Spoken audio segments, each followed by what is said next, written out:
Kalau anda klik video ni, bermaksud anda berminat untuk tahu pasal Palestin. Dalam video ini, saya akan terangkan berkenaan bagaimana Israel merampas tanah Palestin.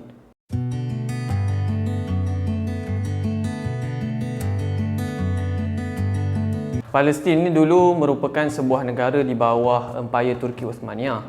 Tapi selepas Empayar ni dikalahkan semasa Perang Dunia Pertama, Palestin jatuh ke tangan British pada 1917 melalui satu peperangan yang bernama Battle of Jerusalem. Seperti yang kita tahu, sebelum negara Israel tertubuh, orang Yahudi ni merupakan sebuah bangsa ataupun golongan yang tidak mempunyai negara. Mereka hidup secara diaspora dan juga bertebaran di benua Eropah dan juga benua Timur Tengah. Sebab tu kita dapat lihat ada Yahudi Hispanik yang tinggal di Spanyol dan juga Portugal, dan kita ada Yahudi Ashkenazi yang tinggal di Jerman dan Yahudi Mizrahi yang tinggal di Timur Eropah dan banyak lagi sebenarnya. Kemudian apa yang menyebabkan mereka ni nak tubuhkan negara untuk orang Yahudi ni disebabkan munculnya satu ideologi nasionalis Yahudi yang dikenali sebagai Zionism. Ideologi Zionism ni mula dipopularkan oleh Theodor Herzl yang menyeru orang Yahudi untuk membuktikan keimanan mereka bukan hanya dengan membaca kitab saja, tapi perlulah juga berusaha untuk mewujudkan sebuah negara untuk mereka. Jadi Zionism dan Yahudi ni dua perkara yang berbeza. Kalau Yahudi ialah merupakan agama dan orang yang menganut Yahudi dipanggil sebagai orang Yahudi. Manakala Zionism ni pula satu ideologi nasionalis Yahudi yang menyeru orang Yahudi untuk membina negara dengan merampas negara Palestin. Tapi ada je orang Yahudi yang tak setuju dengan Zionism ni. Jadi kenapa pula Zionism ni boleh muncul? Disebabkan orang Yahudi dibunuh semasa Perang Dunia Kedua oleh tentera Nazi secara kejam dalam satu peristiwa yang kita panggil The Holocaust. Jadi mahu atau tidak, orang Yahudi yang radikal ni fikir mereka perlu juga wujudkan sebuah negara untuk perlindungan. Dan pada masa yang sama, orang-orang Yahudi semasa Perang Dunia Kedua ni pun dah ramai yang jadi pelarian daripada Eropah turun ke tanah jajahan British yang dikenali sebagai Palestin.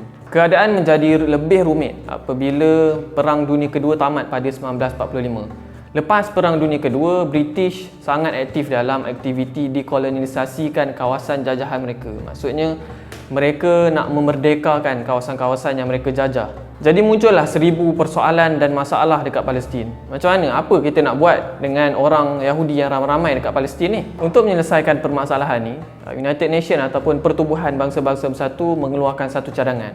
Macam mana kalau kita bahagikan Palestin ni kepada dua negara? Satu negara untuk orang Arab dan satu lagi untuk orang Israel. Dan plan ni ataupun cadangan ni dikenali sebagai Partition Plan for Palestine 1947. Bila dah berpecah kepada dua ni, timbullah bermacam-macam perang selepas tu. Antaranya Perang Arab 1948. Waktu ni negara Arab nak tunjukkanlah yang mereka tak setuju dengan penubuhan negara Israel tu.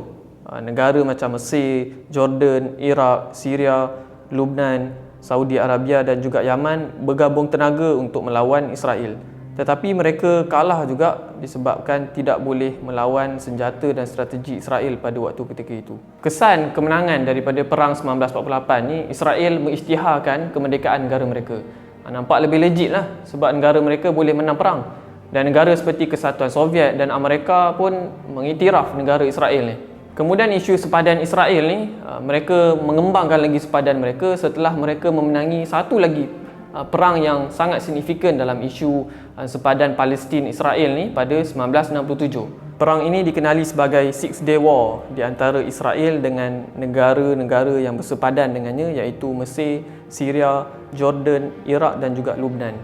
Hasil kemenangan perang ni, Israel sekali lagi besarkan sepadan dia dengan membuat pengilhakan terhadap kawasan tebing barat, Semenanjung Sinai, Bukit Golan dan juga Gaza.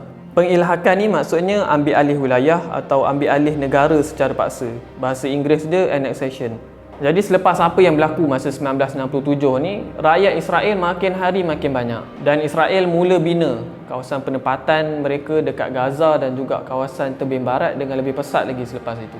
Fenomena pengilhakan daripada Israel ni melahirkan gerakan nasionalis dan juga Islamis Palestin, iaitu Palestine Liberation Organization (PLO) dan juga Harakat Al-Muqawamah Al-Islamiyah ataupun kita kenali sebagai Hamas.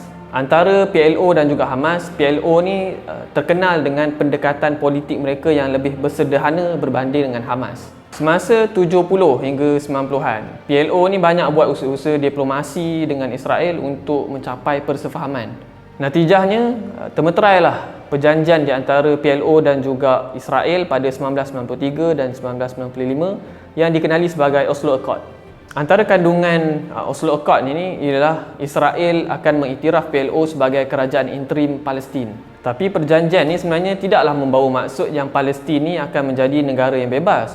Sebab dalam Oslo Accord ni tertera bahawa tebing barat, kawasan tebing barat yang ada Masjidil Aqsa tu akan dibahagi kepada 3 bahagian. Kawasan A ni merangkumi 18% daripada keluasan tebing barat, manakala kawasan B 22% dan kawasan C merangkumi 60% daripada kawasan tebing barat. Dan kawasan C ni dikawal oleh Israel. Kalau dilihat dengan betul, Oslo Accord ni ada pro and cons yang tersendiri. Pro-nya ialah Palestine National Authority ataupun Badan Pentadbiran pertama Palestin dapat diwujudkan. Badan pentadbiran ni penting kalau kita nak buktikan yang Palestin ni betul-betul sebuah negara. Yalah, mana ada sebuah negara yang tak ada badan pentadbiran? Kampung pun ada sistem pentadbiran mereka. Dan cons dia pula, Israel dapat kawal kawasan yang lebih luas dan strategik. Sampai sekarang, tebing barat tu dikuasai oleh Israel dan hak-hak rakyat Palestin dinafikan sampai sekarang. Pengilhakan Israel ni tidak berhenti sampai di situ. Ianya berkembang dari masa ke semasa. Antara contoh yang terbaru yang kita dapat lihat melalui Trump Peace Deal. Dan dalam deal ni, mereka kononnya nak memberi satu solusi kepada Palestin dan Israel. Tapi apa yang pelik dalam deal ni ialah mereka mengiktiraf Jerusalem ataupun Baitul Maqdis, iaitu merupakan sebuah kawasan di dalam tebing barat ini sebagai ibu negara Israel. Jadi kalau dah mengiktiraf Baitul Maqdis tu sebagai ibu negara Israel, ianya seolah-olah mengiktiraf tindakan Israel merampas tanah Palestin daripada 1967 tu lagi. Jadi itulah sedikit sebanyak kronologi yang wajib kita ketahui untuk memahami bagaimana Israel meluaskan sempadan mereka secara haram dan ianya masih lagi berlaku sehingga hari ini. Sebenarnya isu Palestin dan Israel ni terbahagi kepada 2 perkara yang penting ataupun 2 perkara asas, iaitu keabsahan negara dari segi sudut undang-undang. Adakah negara ni sesuai didefinisikan sebagai negara mengikut lunas undang-undang, dan juga konflik sempadan. Sebab tu baru-baru ni ada pendakwa raya Mahkamah Jenayah Antarabangsa iaitu Fattah bin Sauda ingin membawa kes penghilakan Israel ni ke muka pengadilan. Tapi pelik, perkembangan ni tak dapat sambutan dekat Malaysia. Walhal ianya satu perkembangan yang positif dalam isu Palestin dan perkembangan yang positif kepada keadilan antarabangsa. Terima kasih sebab korang dah sudi tengok video ni sampai habis. Jangan lupa tekan butang like, komen dan subscribe Atma Studio. Dan aku minta sangat korang komen apa pendapat korang terhadap tajuk ni, dan kalau korang nak video seterusnya pasal isu Palestin Israel ni, komen di bawah.